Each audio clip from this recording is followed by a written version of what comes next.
How to choose a mentor. అసలు ఎవడైనా mentor అయినా. ఈ మధ్యలో ఏమైపోయిందంటే కార్పొరేట్ నిరుద్యోగులందరూ కూడా మెంటర్ అని రాసుకుంటారు. నేను ఒక ఎడ్యుకేషన్ స్టార్ట్అప్ స్టార్ట్ చేస్తా. నేను ఒక ఎడ్యుకేషన్ ఫీల్డ్లో 2 ఉంటాయండి మనకి. ఎప్పుడైనా ఒక మెంటర్ని చూస్ చేసుకున్నప్పుడు 2 ఫ్యాక్టర్స్ చూస్ చేసుకోవాలి. ఒకటేమో నీ డొమైన్. ఆ డొమైన్ ఏంటి? ఫంక్షనల్ డొమైన్ కాదు. లైక్ ఎడ్యుకేషనా, హెల్త్ కేరా, రియల్ ఎస్టేట్, ప్రాపర్టీ టెక్కా, ఆర్ డివైస్ మ్యానుఫ్యాక్చరింగా, ఇది ఒక డొమైన్. డొమైన్ మెంటర్షిప్ ఉండొచ్చు. ఇంకోటి ఫంక్షనల్ మెంటర్షిప్ ఉంటుంది. ఫంక్షనల్ మెంటర్షిప్ అంటే ఏంది?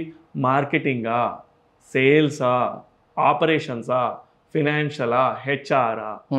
అంటే హెచ్ఆర్ అయితే పాలసీలు తయారు చేసి ఇస్తాం. సో ఒక మెంటర్ని ఎందుకు తీసుకుంటున్నావు? అతను ముందు మెంటర్ చేసిన స్టార్టప్స్ ఎవరున్నారు, ఆ స్టార్టప్ వాళ్ళ ఎక్స్పీరియన్స్ ఏంటి, అతని టైంకి నువ్వెట్లా వాల్యూ ఇస్తున్నావు, కాంపెన్సేషన్ ఏంది, మీ ఇద్దరి మధ్యలో అండర్స్టాండింగ్ ఏంది. వాడు ఒక డిస్కషన్ అయిపోయిన తర్వాత వాడు సక్సెస్ అయితేనేమో వాడు నా వల్లనే అయ్యిండు అని చెప్పుకుంటాడు. అండ్ ఇంకోటి ఇట్స్ వెరీ ఇంపార్టెంట్, వాడు డొమైన్కి స్పెసిఫిక్ ఉన్నాడా, ఫంక్షనల్గా స్పెసిఫిక్ ఉన్నాడా, అసలు నీలో మిస్సింగ్ గ్యాప్ ఏంటి, ఇవి ఐడెంటిఫై చేసుకోకుండా ఒకడు సక్సెస్ అయ్యిండు అంటే ఇమీడియట్గా వానికి లింక్డ్ఇన్లో మెసేజ్ పెడతాడు, ఐ వాంట్ యువర్ మెంటర్షిప్ అని చెప్పి. వాడు ఏదో షిప్పో గిప్పో అన్న టైప్లో వాడు స్టార్ట్ చేస్తాడు మాట్లాడడం. ఇది మోటివేషన్ ఒకసారి అయిపోయింది కదా, ఇంకో 10 మందికి ఇచ్చేద్దామని. అంటే వాడు వన్ పాయింట్ ఏంటంటే వాడికి 100 స్టార్టప్లలో నువ్వు ఒకనివి. అవును, వాడు విత్తనాలు వేసినట్టు వేసుకుంటూ పోతున్నాడు వాడు. బేసిక్గా నువ్వు వానితో ఎంత టైం పెడుతున్నావు, నీ టైంకి ప్రైస్ ట్యాగ్ లేదా? వాడు అడ్వైజ్ ఇస్తుండని కూర్చుంటారా? ఈ మధ్యలో ఈ ఈవెంట్లకు పోయే జాతి కూడా ఎక్కువైపోయింది. అరే ఒక ఈవెంట్కి పో, 2వ ఈవెంట్కి పో. మొన్న ఎవరికో చెప్తే నాతో ఏమంటే నువ్వు పోలేదా ఈవెంట్లు స్టార్టింగ్ అంటే, నువ్వు ఎందుకు పోతున్నావు, ఎవరిని కలుస్తున్నావు, ఒక ఈవెంట్కి పోతే ఆ స్పీకర్ యొక్క ప్రొఫైల్ ఏంది, నువ్వు ఇయర్ మార్క్ చేసుకుంటున్నావా, ఏ స్పీకర్ని కలవాలి నువ్వు, వాడి వల్ల ఏమైపోతుంది. నీ దగ్గరకు వచ్చి అన్నా నేను హెల్త్ కేర్ ప్రోడక్ట్ ఎట్లా బిల్డ్ చేద్దాం అనుకుంటున్నా అంటే నాకేం తెలుసు రాబోయే అంటావు నువ్వు. అవును, అదే నువ్వు డిజిటల్ మార్కెటింగ్ చేద్దాం అనుకుంటున్నా, ఒక పాడ్కాస్ట్ స్టార్ట్ చేద్దాం అనుకుంటున్నా, ఈ మైక్ ఎంత, ఈ చైర్లు ఏడో కొనుక్కొచ్చినావు, నేను అందులో ఎక్స్పీరియన్స్ కాబట్టి ఎక్స్పీరియన్స్ ఏంటి, నువ్వు ఎవరిని అడుగుతున్నావు. సో ఆల్వేస్ లుక్ అట్ ఆ ప్రాపర్ అనాలిసిస్ చేయకుండా don't accept every one as mentor. మేము అప్పట్లో ఫన్నీగా చెప్పుకుంటుండే బాబా మెంటర్లు అని. అంటే బాబా చెప్పినట్టు మంచి నీతి మాటలు చెప్పేస్తాడు బేసిక్గా.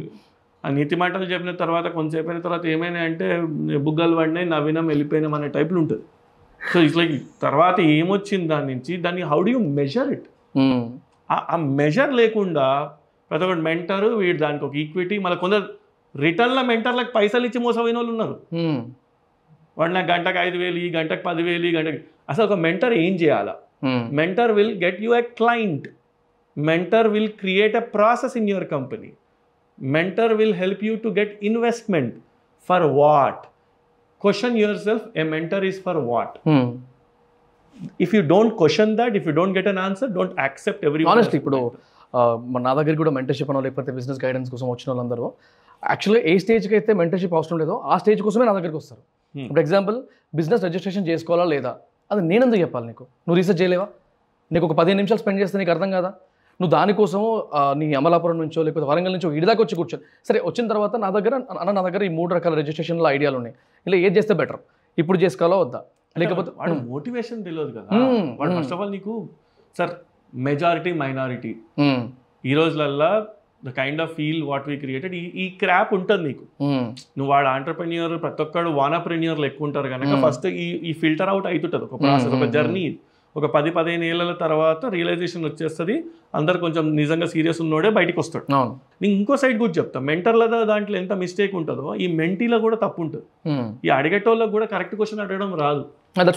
సో ఈ వీళ్ళకి ఏం చేస్తారు, వాడును చిన్న థింగ్స్ ఉంటాయి, రిజిస్ట్రేషన్ సిఏ దగ్గరికి పోవాలా, లేకపోతే సిఎస్ దగ్గరికి పోవాలా, సిఏకి సిఎస్కి తేడా ఏంది అది కనుక్కోవాలి అంటే 4 చదవచ్చు. అంటే వీడు ఏం నేర్చుకోడు. నువ్వు స్పూన్ ఫీడింగే అలవాటు అయి ఉంటే ప్రతి స్టెప్ నెక్స్ట్ ఏం చేయాలన్నా అంటే మెంటర్ కూడా కాలుతుంది. నువ్వు ఫస్ట్ స్టార్ట్అప్ చేయాలన్నప్పుడు నీ సొంతగా ఎక్స్ప్లోర్ చేసే తెలివి రావాలి నీకు. How can you stand on your own feet? పడాలా, 4 సార్లు కింద పడితేనే కదా నువ్వు సైకిల్ నేర్చుకునేది. Right. But nobody wants to fall, they want to just grow. ఇప్పుడు ఒక వీడియో చేయాలంటే ఎన్ని కష్టాలు పడుతాయి. కొందరు ఉంటారు ఇక స్టార్ట్ చేసేటప్పుడే అతి పర్ఫెక్ట్గా స్టార్ట్ చేయాలనుకుంటారు. బేసిక్గా ఫస్ట్ డే మినిమం ఉంటుంది, మనం మినిమం రోడ్ మైక్లు ఉండాలి.